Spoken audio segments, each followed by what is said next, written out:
Welcome back to Lunch of the Markets. Normally, when we're watching stock twits or Twitter and we see somebody say good things about a bad stock, we usually like to jump in there and get in somebody's grill and challenge their thesis. The reality is that hoping for stocks with a low PE and clean balance sheet, like think Cree, when you try to pick a bottom in a stock like that, a lot of times bottoms are like noses. If you just pick them long enough, they're all going to bleed.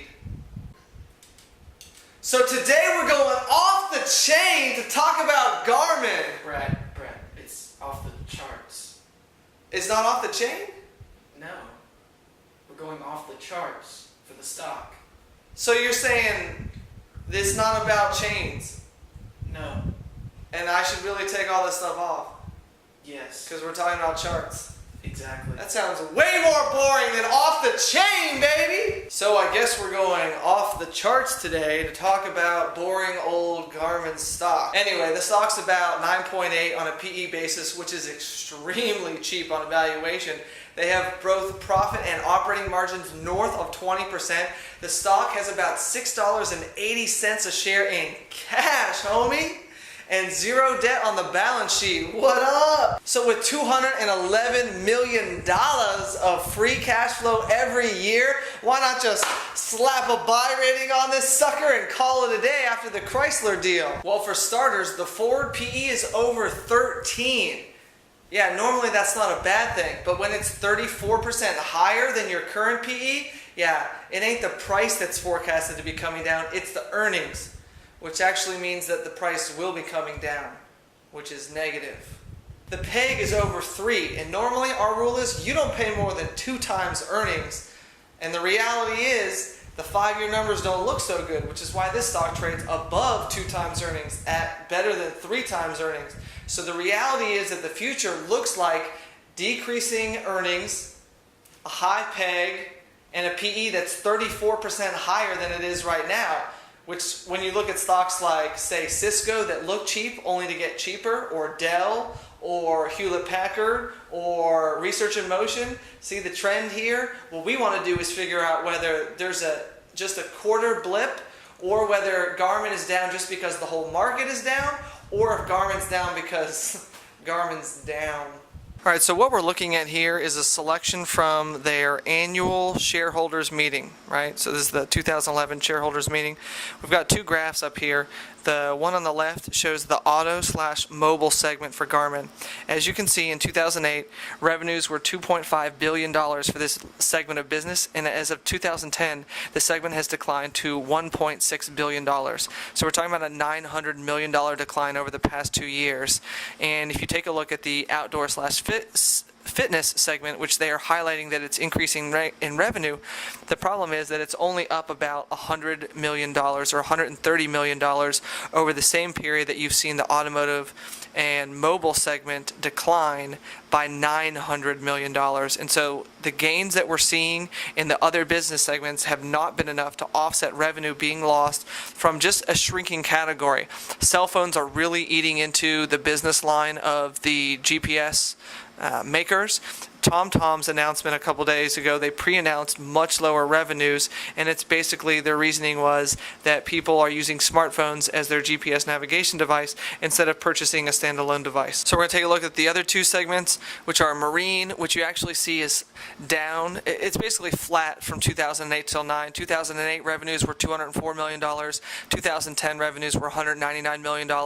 And so the decline isn't really material, but in aviation, the decline is from $323 million in annual revenue in 2008 to $263 million in 2010. So we're talking about marine's flat, outdoor and /sports are up, aviation is down, and mobile and automobile are down significantly for the company. So on the whole, you're looking at massive declines in annual revenues.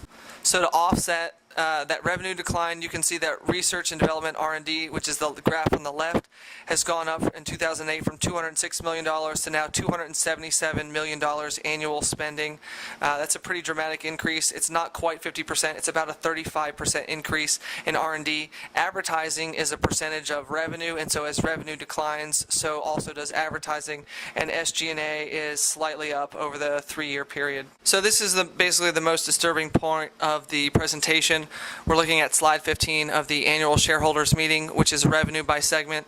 Overall revenues for all of their business lines, you're looking at $3.4 billion in 2008, and you're looking at $2.6 billion in 2010.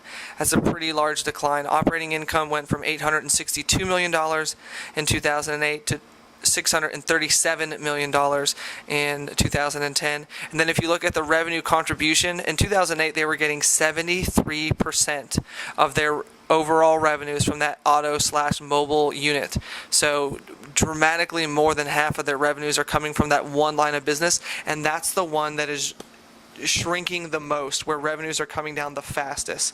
If you take a look at 2010, it was 62% of revenue. So you're talking about, if that continues to decline, it's going to have an absolutely meaningful effect on the overall revenues, which of course is going to affect net income, which of course is eventually going to affect earnings per share, which means that you're going to see the share price come down. And if the company doesn't grow at the pace that it used to with declining revenues, then you're going to take a look at a smaller multiple, and then you get into a situation like a Research in Motion, like a Cisco, where you just simply can't give it the market multiple that you can with other stocks, because the business is deteriorating every single year. And so that's the biggest concern that we have. Even though the fundamentals look terrific, just absolutely terrific in this company, the fact is that revenues are coming down. Smartphones are proliferating faster than really this overall business is growing. And so you're looking at a shrinking pie, of which Garmin is taking a bigger and bigger share, and that's all fine and well and good. But the reality is that, you know, the business itself of mobile GPS units is declining. And so the real question is, are you going to see a big enough offset from the Chrysler-Daimler deal, where they're going to do in-dash software for these car makers, for OEMs, which they already do for about 5 different boat manufacturers, and they do for about 3 different makers of planes for small aviation. So they're in the right spot in terms of thinking about getting these devices built as part of the overall experience of owning the vehicle, owning the boat, owning the plane, owning the car. But their real bread and butter, this mobile unit, has really declined. And so they've tried to offset it with dog tracking, with things that you can put on your bike that are going to tell you speed, direction, more sophisticated pedometers and the like in the sporting segment. So that's what we're looking at, declining revenues. They're trying to offset it with other business lines, and so far it really hasn't worked to offset the decline. So let's take a look at the technicals. All right, so going ahead and taking a look at the technicals, here is a 6-month chart of Garmin. We've actually just cut it off to the last 2 months, so we're looking at May and June. So interestingly enough, the top of the channel starts at around May the 17th, which is actually the date that the market topped out itself. And so what we're trying to decide is Garmin down because the whole market is down, and so therefore it's just acting like any other S&P 500 stock, or is it down because of a Garmin specific issue? So you can see right here, the stock actually broke out of the downtrend that it was in on June the 17th on really no volume, and then subsequently broke out, traded up, stayed above what was previous resistance, which is now support, and then failed on absolutely massive volume. We're talking about an average daily volume of around 2 million shares, and then broke down on 5.4 million shares on this massive red candle right here. That's, you know, better than double of the average daily volume, and the stock actually blew through the entire channel all the way down to the bottom. It did actually bounce off the bottom of the channel, and a real interesting technicals, if we go ahead and zoom in here on the 5-day chart. So you can actually see the bottom of that chart come in right there. It actually tested the bottom of that, traded back up, tested the bottom of it again this morning, and then traded back up. Almost identical trading action right here. So the question is, does it make a third run at the bottom and then break through the downtrend, at which point all bets are off and the stock is clearly going to head lower, or is this forming some kind of support? So we've got two trades for you. We've been pioneering the mirror trade, which is where you get long and in the money call spread, and then you sell and out of the money put spread against it. Well, in this trade, we're going to buy an in the money put spread and sell an out of the money call against it. So I'll show you how to set that up. All right, so what we're looking at is selling a mirror here. Remember, when you buy a mirror, you're buying the lower strikes and then selling the top strikes. In this case, because we're selling the mirror, you're actually selling the 33 call and put and then buying the 36 call and put. And this is for August. So what you're going to do is basically sell the 33-36 call spread, use the proceeds to go reduce the cost of buying the 36-33 put spread. The 36-33 long put spread is completely in the money, with the stock trading around $32 a share. As long as the stock doesn't go up by $1, and so you've got some wiggle room there, then you're actually going to make this structure will turn into $3. You can see right now that you should be able to get the structure for about $1.35 or $1.40, and that's a 100% rate of return between now and the August expiration. Again, the stock has to stay below $33 a share. As long as it does, the structure is worth $3, and you're good to go. So that's how selling a mirror trade works. Again, selling the mirror, you're going to sell the lower strikes. You're going to sell the call and the put at the 33 strike, and then you're going to buy the 36 call and put. Okay, so long the top, sell the bottom. That's how you sell a mirror. A mirror works just as good in the opposite direction on a bearish trade as it does on a bullish trade. And this is how to put together a bearish mirror, selling a mirror in GRMN, which is Garmin. Now, if you think that the fundamentals are going to continue to improve and that this Chrysler deal is actually transformational for Garmin, GRMN, what you can do is take a look at buying the 30 strike in the money January 2012 call.